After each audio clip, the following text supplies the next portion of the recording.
오늘 우리에게 주시는 하나님의 말씀은 누가복음 10장 38절에서 42절입니다. 누가복음 10장 38절에서 42절입니다. 봉독하겠습니다. 그들이 길 갈 때 예수께서 한 마을에 들어가심에 마르다라 이름하는 한 여자가 자기 집으로 영접하더라.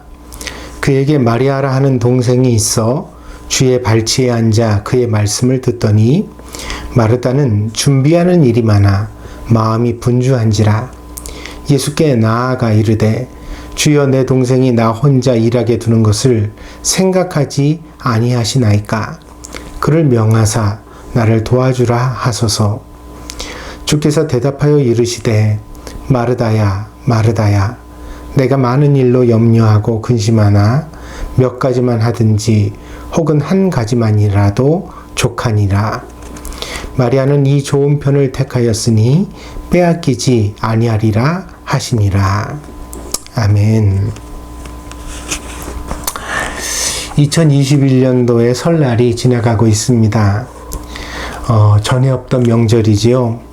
코로나19의 상황으로 인하여서 지금 현재 한국에는 5인 이상 집합금지라는 그런 혹독한 규범이 주어져 있습니다.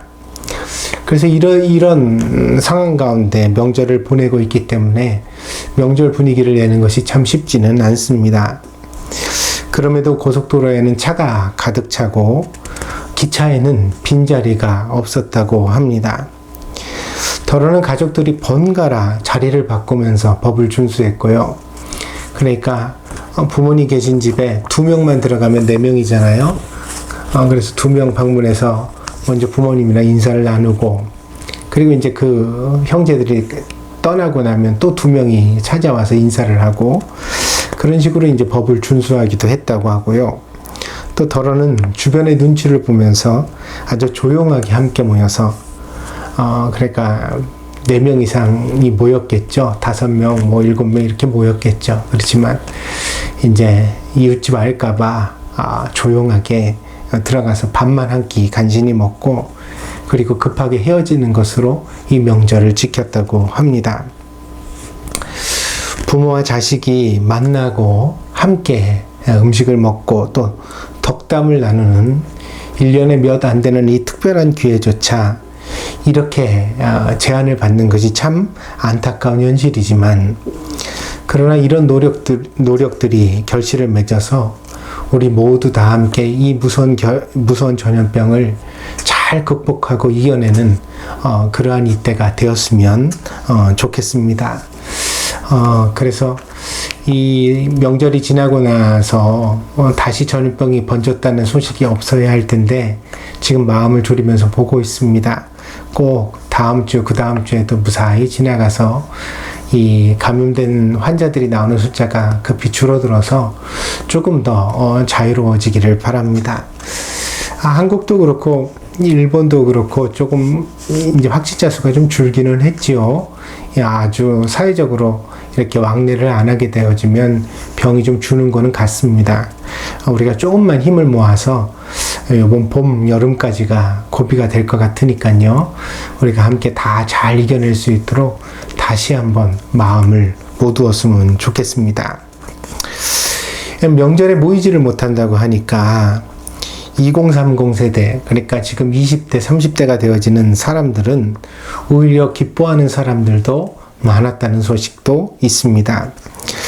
가족을 모두 만나는 명절이 어떤 사람들에게는 좋기만 한 것이 아니기 때문입니다.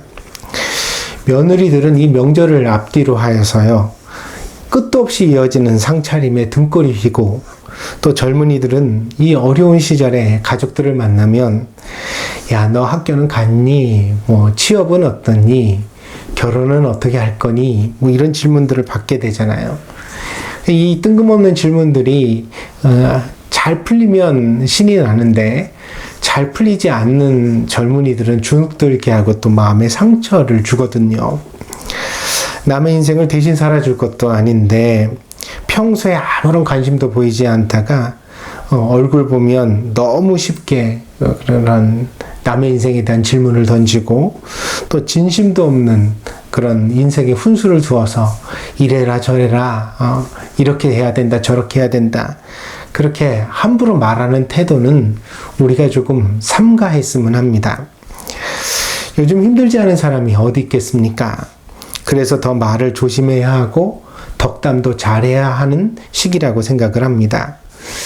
이 덕담이라는 말은 원래 덕을 세우는 말이라는 뜻입니다. 그래서 성경에도 덕담을 잘 하라고 그렇게 권면되어져 있습니다. 에베소서 4장 29절입니다. 무릇 더러운 말은 너희 입 밖에도 내지 말고 오직 덕을 세우는데 소용되는 대로 선한 말을 하여 듣는 자들에게 은혜를 끼치게 하라. 덕담을 하라고 권하고 있는 거죠. 근데 그 덕담이 뭐냐? 성경적으로 덕담은 은혜를 끼치는 말입니다. 그냥 좋은 말이 아니라 나의 말을 듣고 상대방이 하나님의 은혜를 함께 나눌 수 있어야 한다는 것입니다. 때문에 이런 말은 영성을 필요로 합니다. 우리가 하나님 앞에 정말 깨어있는 그런 기도 생활이 있어야 이런 말을 우리가 서로 주고받을 수 있지 않을까 생각합니다. 가족들이 모일 때 그리고 또 남을 향하여 충고할 때 또한 우리가 가족의 중요한 일을 결정하게 될 때 우리는 과연 얼마나 기도하고 우리의 의사를 이렇게 표현하고 있는가, 우리의 말을 하고 있는가 되돌아보았으면 합니다. 사람이 영성이 없으면 육신적인 말을 하게 되고 이런 사람의 말은 서로에게 은혜를 끼치지 못하기 때문입니다. 때문에 우리 자신에게 먼저 하나님의 은혜가 있는지 되돌아봐야 되겠습니다. 내게 은혜가 있어야 은혜를 끼칠 것 아니에요. 나눠줄 것 아니에요. 그러니까 나에게 은혜가 있어야 설사 은혜가 없는 사람을 만났더라도 그 사람에게 하나님의 은혜를 이렇게 나눠줄 수 있는 것이거든요. 그래서 우리가 누군가에게 충고의 말을 하거나 혹은 또 중요한 결정을 하기 전에 먼저 하나님 앞에 내가 믿음의 사람으로서 얼마나 은혜가 있는가 한번 좀 되돌아볼 수 있는 그런 성도들이 되어주시기를 바랍니다. 오늘 본문의 주인공은 마르다입니다. 그리고 조연은 그녀의 동생인 마리아입니다. 왜 마르다가 주인공이냐 하면 본문에는 마르다와 예수님의 대화만 나옵니다. 영국으로 치면 두 사람에게만 대사가 있는 거죠. 그리고 마리아는 그저 행동만 소개되었을 뿐입니다. 두 자매에 대하여서 이 마르다 마리아에 대하여 이해하려면 우리가 한 곳의 성경을 더 참고하는 것이 좋습니다. 그것이 어디냐면 요한복음 11장입니다. 이 본문은 마르다와 마리아의 오라비, 그러니까 오빠죠. 오빠인 나사로가 병으로 죽었다가 나흘 만에 예수님의 기적으로 다시 살아나는 사건이 소개되어져 있습니다. 이 본문에서도 재미있는 것이 마르다가 주로 예수님과 대화를 합니다. 마리아의 목소리는 잘 소개되지 않고요. 여기서도 주도적으로 마르다가 이제 예수님과 이런저런 얘기를 나누게 되어지거든요. 그래서 이 마르다가 여자지만 좀 주도적인 언니이기도 하고 또 성격도 좀 적극적이고 주도적인 그런 모습이었다는 것을 우리가 알 수가 있습니다. 고대 팔레스타인 그 사회에서는 이 여자가 주인공이 되는 것이 쉽지 않았습니다.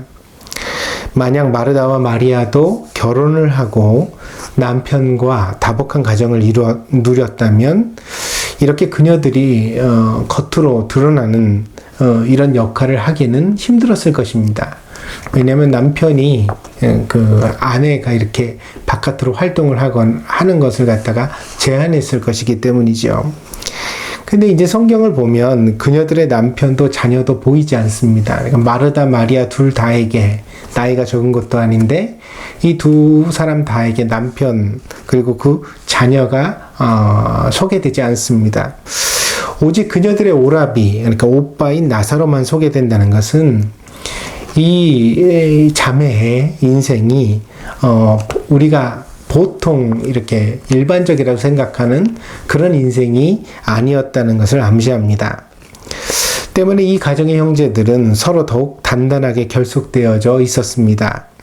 힘들고 어려울 때 의지할 것이 형제 혹은 가족만큼 그렇게 믿음이 되고 믿음이 가고 의지가 되는 사람이 없잖아요. 그러니까 어려울수록 가족은 더 뭉치게 되어지거든요. 근데 이제 오늘 본문에 보면 바로 이 마르다와 마리아의 결속이 조금 흔들리는 장면이 소개되어져 나옵니다. 예수님께서 그녀들의 마을을 지나가게 되셨을 때 예수님의 일행을 대접하기 위하여 자기들의 가정으로 적극적으로 먼저 초대한 사람은 역시 마르다였습니다. 오늘 본문 38절이죠. 그들이 길 갈 때에 예수께서 한 마을에 들어가심에 마르다라 이름하는 한 여자가 자기 집으로 영접하더라 그랬습니다. 손님을 접대하는, 초대하는 이 결정은 당시로서는 매우 중요한 일이었습니다. 왜냐하면 어떤 손님을 우리 집에 드리느냐에 따라서 이 가문의 명예가 달려져 있었거든요. 중요한 사람이 우리 집에 들어온다는 것은 당시의 사회에서는 대단히 명예롭고 중요한 일이었습니다. 그런 의미에서 마르다가 나서서 예수님을 초대했다는 것은 이 마르다가 당시에 가정적인 어떤 주도권을 가지고 있는 그런 여자였음을 보여줍니다. 그런데 이 마르다의 초대에 의외의 복병이 등장합니다.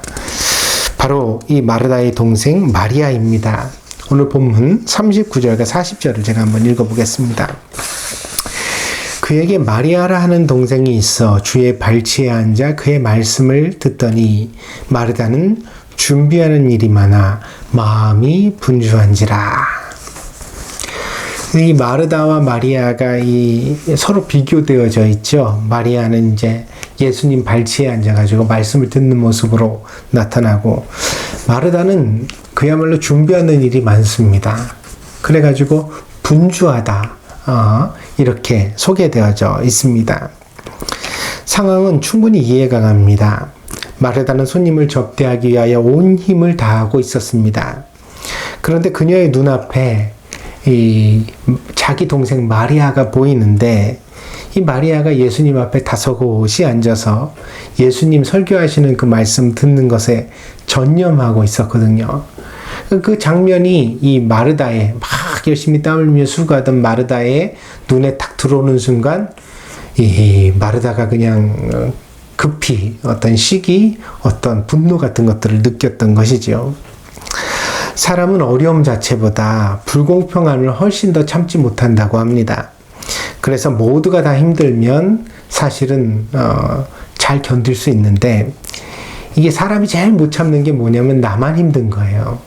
그래서 내 주변에 있는 사람들 다 괜찮은 것 같은데 나만 힘들 때, 그때 이제 사람은 더 크게 절망하게 되어지는 것이거든요. 이것은 우리도 그렇고 마르다도 그랬습니다. 그러니까 오늘 본문에 나타나는 이 마르다의 몇 마디 안 되는 말을 우리가 이제 우리 자신에게 이렇게 투영해가지고 생각해 보면, 누구는 일하기 위해 태어나고 누구는 은혜 받으려고 태어났냐? 응? 우리 집에 손님을 초대했으면 적어도 자기 몫의 일은 감당해야지.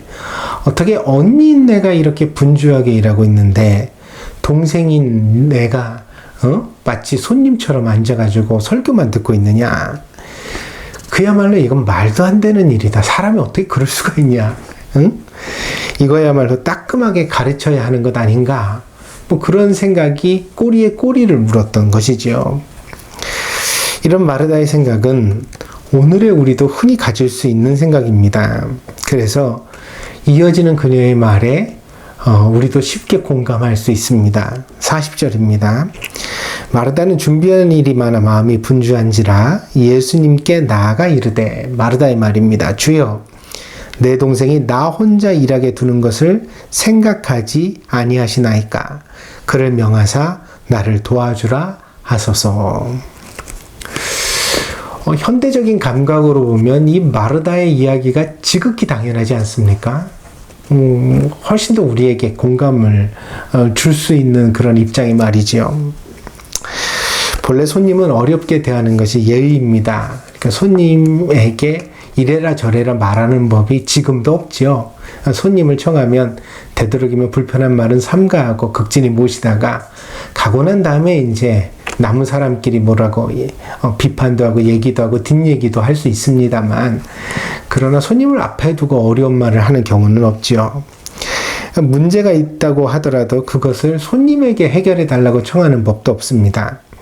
그래서 오늘 이 성경 본문에 나오는 마르다의 불평은 그녀가 예수님을 지극히 공경하면서도 또한 어느 정도 예수님을 친근히 느끼고 있었다는 사실을 우리에게 보여줍니다.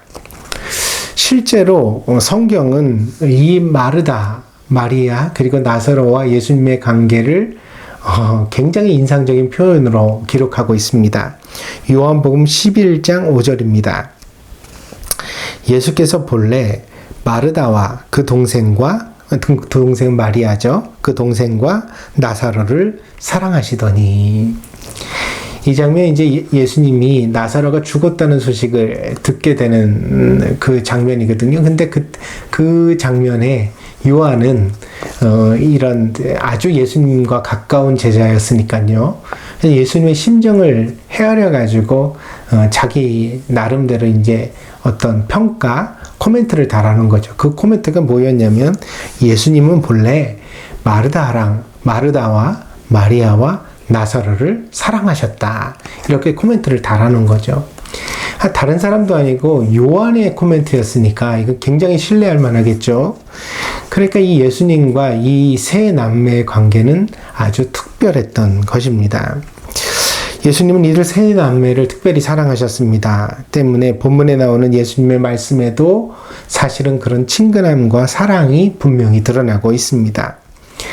그래서 예수님이 이제 그 41절, 42절에서 이제 이 마르다에게 대답을 하시는데, 거기에 보면 마르다의 이름을 2번 반복하여 부르시거든요. 근데 이렇게 이름을 2번 반복하여 부르는 것은 성경에서 주목을 이끌어내는 매우 전형적인 방식입니다. 그러니까 무슨 얘기냐면, 마르다에게 이제 감정을 좀 가라앉혀라. 그런 뜻도 되고요. 다독거리는, 그러니까 어떤 모양으로 말한다면 어깨를 이렇게 토닥거리는 것과 같은 느낌의 말씀이죠. 이렇게 마르다야, 마르다 이렇게 2번 말씀하십니다. 그러면서 예수님의 말씀을 주의하여 듣도록, 경청하도록 이제 인도하시고 있거든요. 이런 점이 이제 마르다를 향한 예수님의 특별한 관심과 사랑이 드러나고 있는 그런 장면이라고 하겠습니다. 41절 42절입니다. 주께서 대답하여 이르시되, 마르다야, 마르다야, 내가 많은 일로 염려하고 근심하나 몇 가지만 하든지 혹은 한 가지만이라도 족하니라. 마리아는 이 좋은 편을 택하였으니 빼앗기지 아니하리라 하시니라. 이 마르다에 대한 예수님의 진단은 한마디로 좀 이해하기 쉽게 말한다면 섭섭병입니다.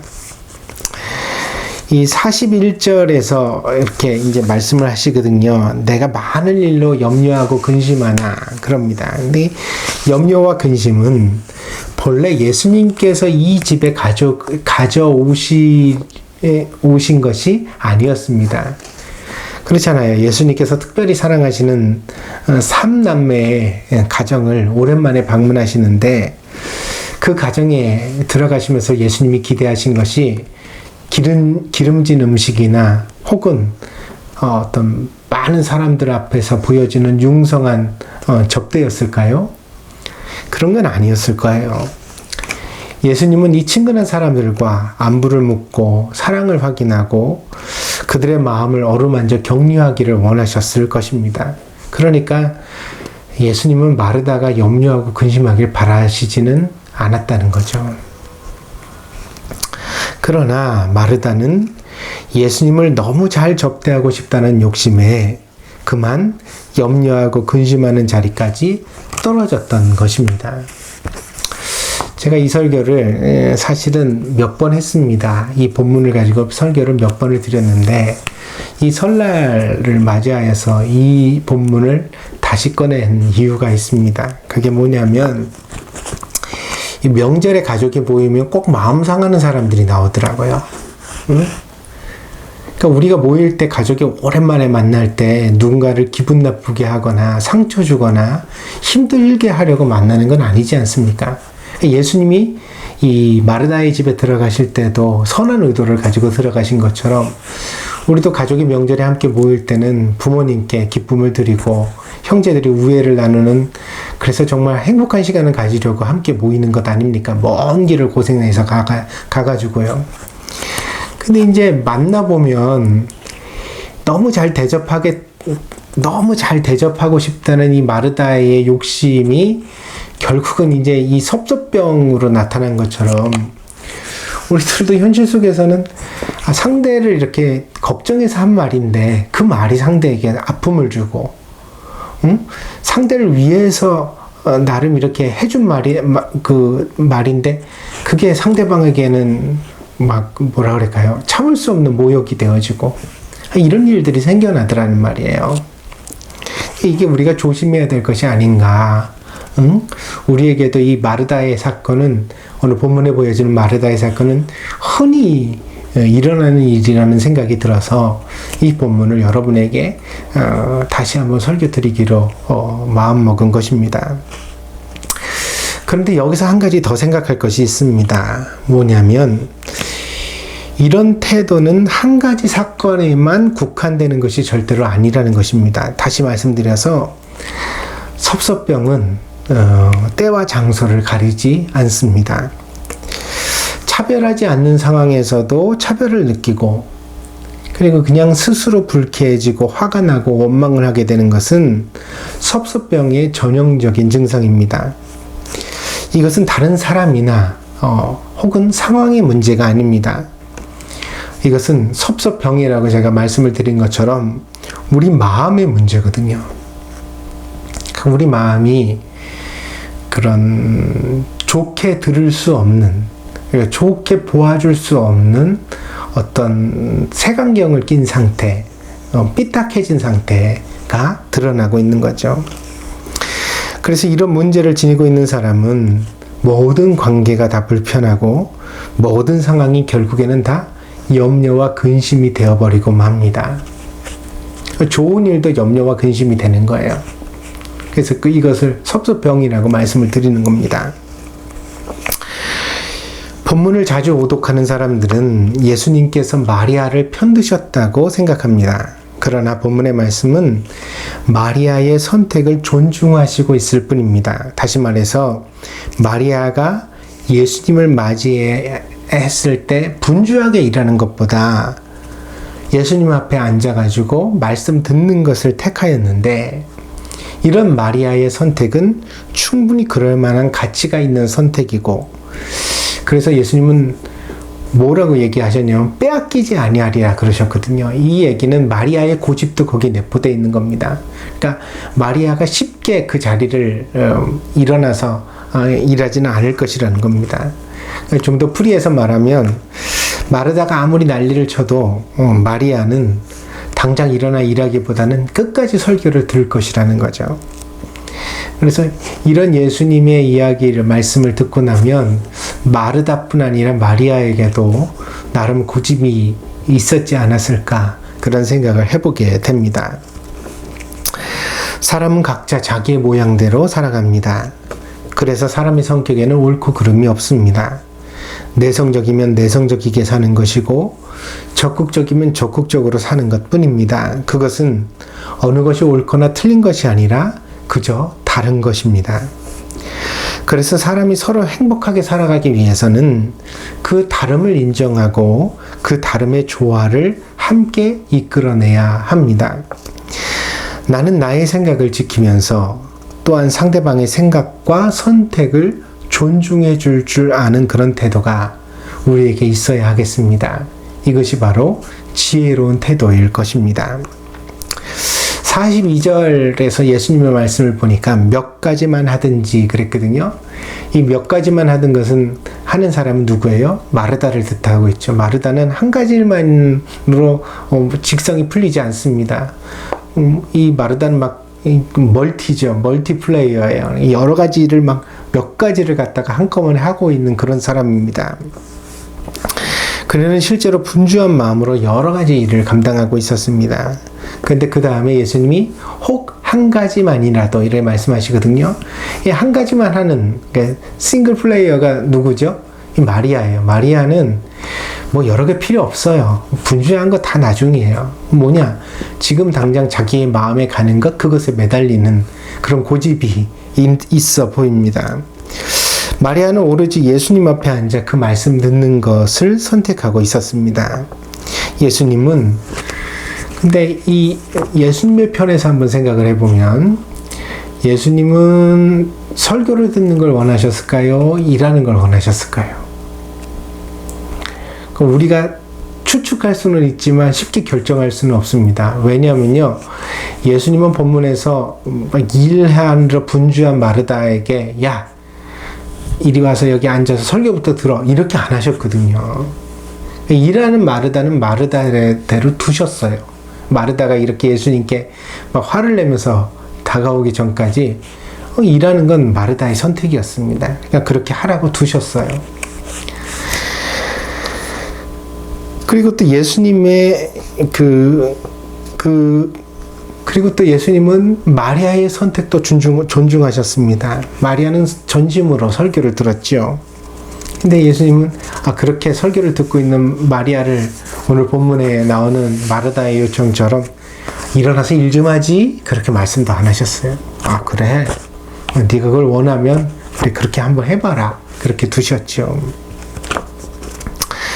우리가 성경을 통해 잘 살펴보면 하나님의 사랑은 언제나 우리의 자유를 보장하는 방식으로 나타난다는 것을 알 수 있습니다. 흔히 우리가 누가복음 15장에서 탕자의 비유라는 것을 읽습니다. 이 탕자의 비유는 누가복음 15장 11절에서 32절에 나와 있는 예수님의 작은 설교입니다.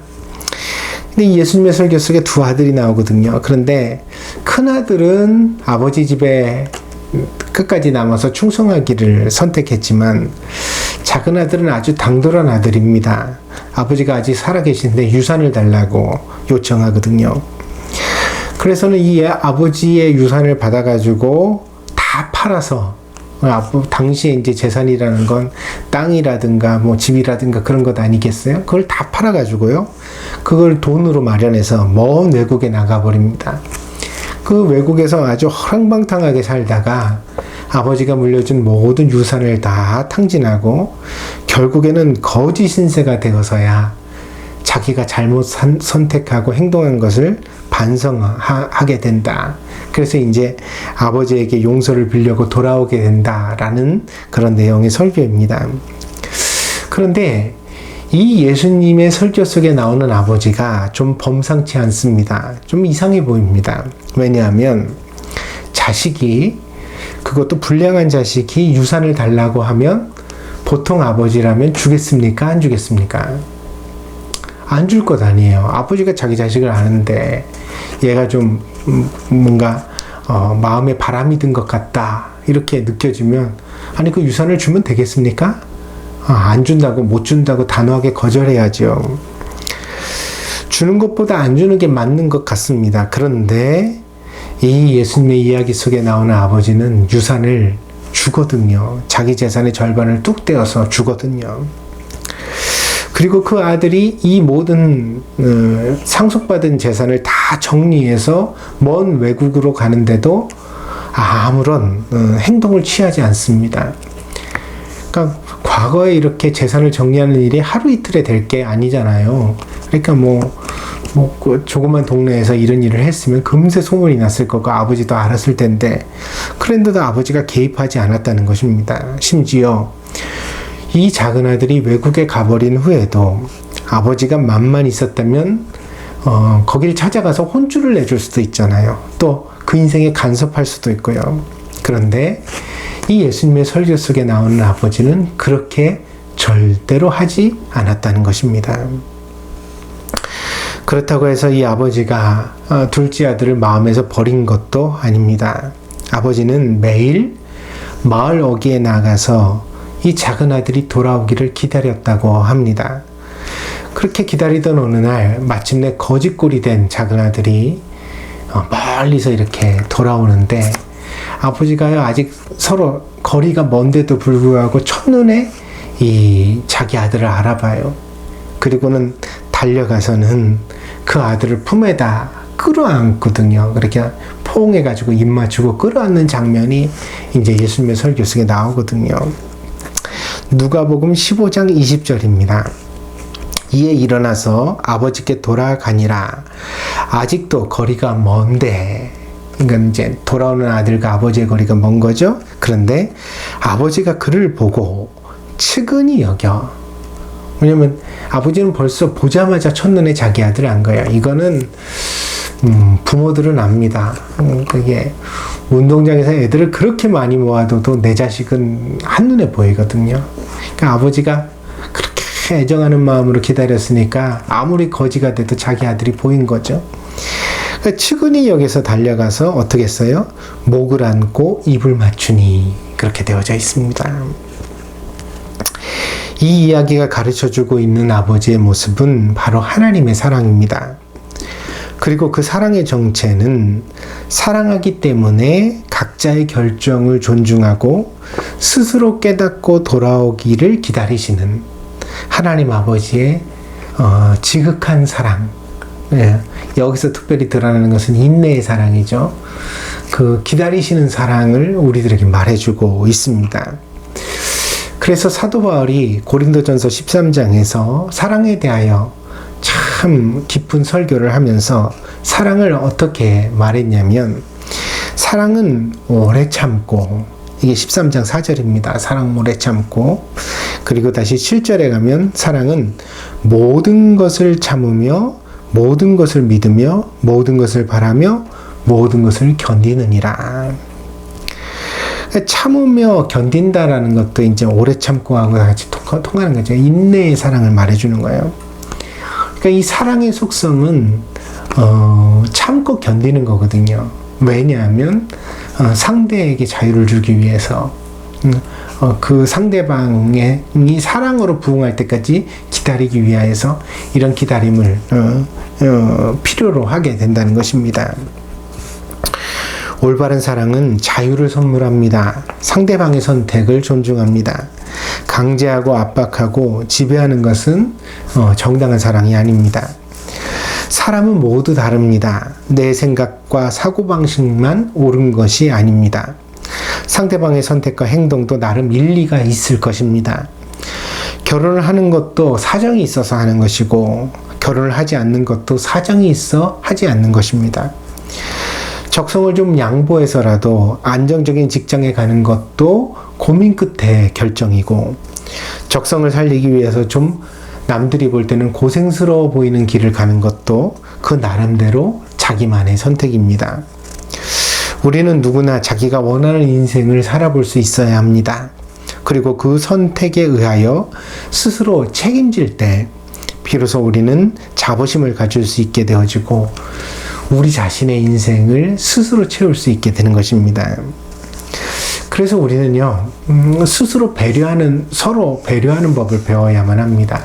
뭐냐면, 내 마음에 딱 차지는 않더라도, 흡족하지는 않더라도, 상대가 잘 고민해서 좋은 결정을 할 수 있도록 자기 나름대로의 인생을 한번 살아볼 수 있도록 어떻게 해야 돼요? 존중해주고 기다릴 줄 아는 법을 배워야만 한다는 것입니다. 사람이 어떻게 그럴 수가 있어? 라고 말하지 말고, 내 생각과 조금 다르지만 존중하고 응원해 주겠어. 그러니까 우리 서로 힘내자. 이렇게 말해줄 수 있는 그런 성도들이 되어 주시기를 바랍니다. 마음의 병이 들면 자꾸만 오해가 쌓여갑니다. 그런 뜻이 없는데도 나를 무시한다. 나만 미워한다. 나에게 아무래도 나쁜 감정이 있는 것 같다. 나를 아주 만만하게 여긴다. 이런 생각들이 우리 안에 들어오게 되어져요. 그래서 자꾸 마음이 병들면 이런 생각이 쌓여갑니다. 그래서 불편한 감정이 격렬해지고 마침내 관계를 파탄내게 되는 거죠.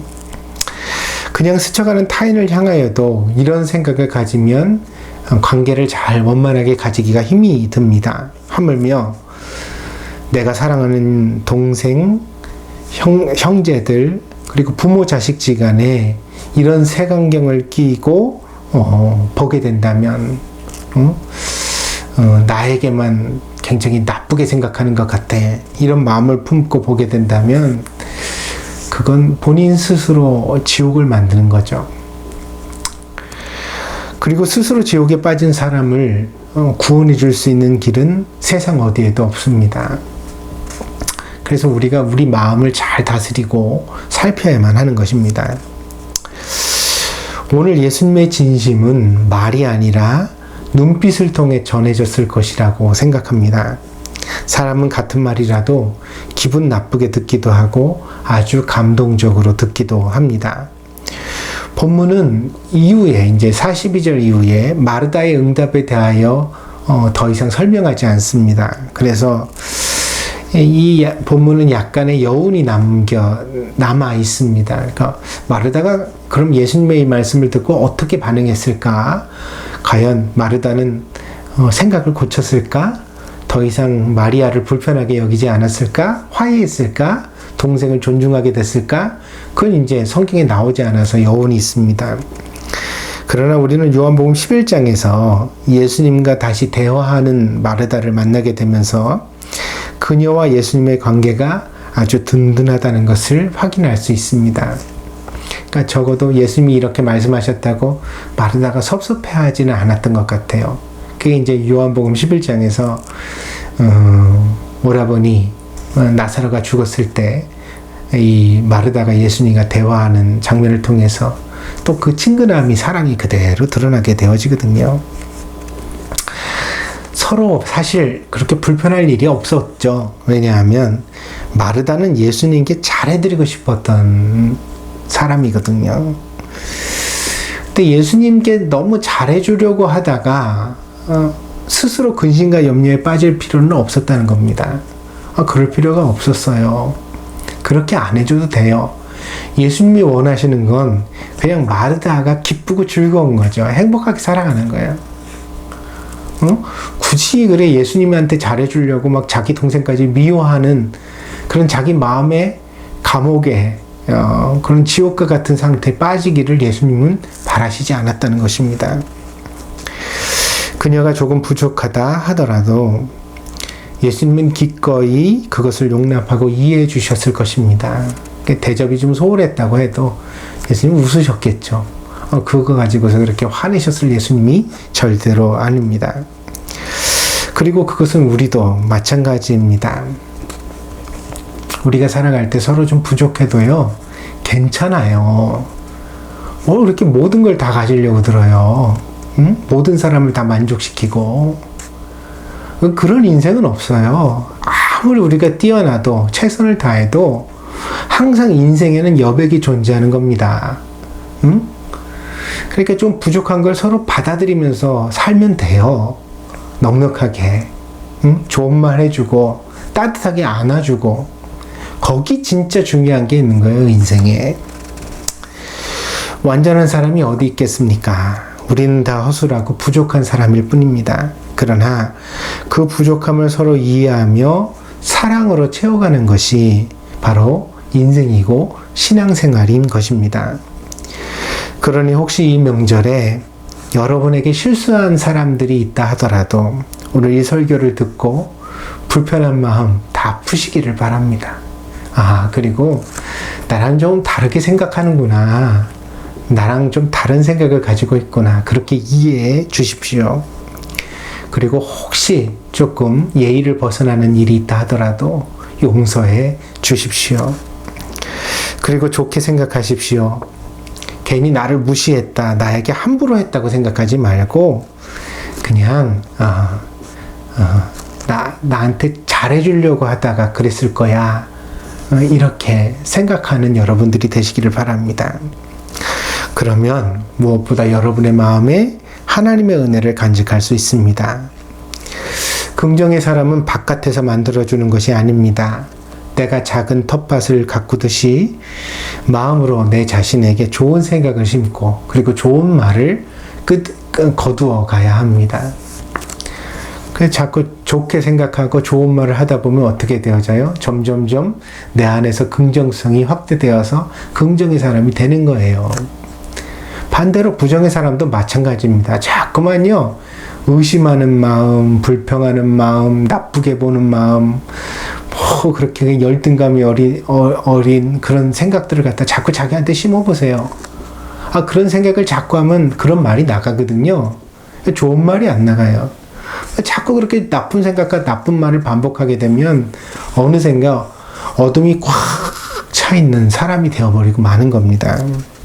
그러니까 결국 우리가 은혜 안에서 살아가는 것은 우리 자신의 정성과 결정에 달린 것입니다.